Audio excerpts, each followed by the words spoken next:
Did the real JFK Jr. have his identity stolen by someone named George, but the real JFK Jr. is now named Quigley? I've had a lot of people ask me about this gentleman, and truth be told, I have never read his book because the entire thing seems completely implausible to me.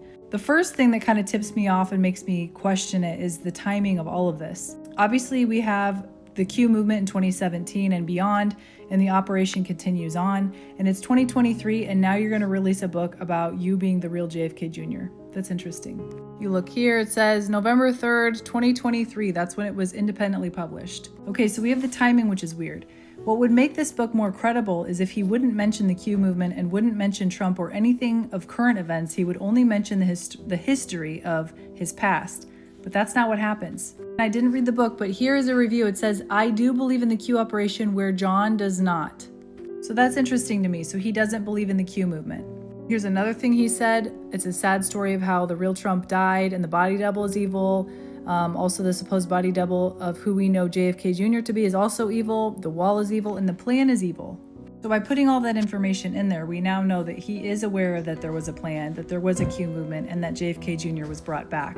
Here's the last review that got me, and the Democratic propaganda he included turned me off.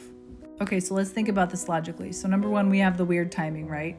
Number two, we have the fact that he admits that he's aware of the Q movement, of Trump, of current events, all of that stuff, which would give him a motive for doing this book because he realizes that people would buy it.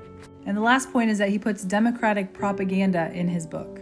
Okay, so knowing all of this, recognizing all of that, what kind of a person would write a book in 2023 about all of this? About Democratic propaganda, saying they don't believe in the Q movement, and basically using the JFK Jr. narrative. Here's my thoughts. It's somebody who's trying to make money, or it's the enemy trying to confuse us.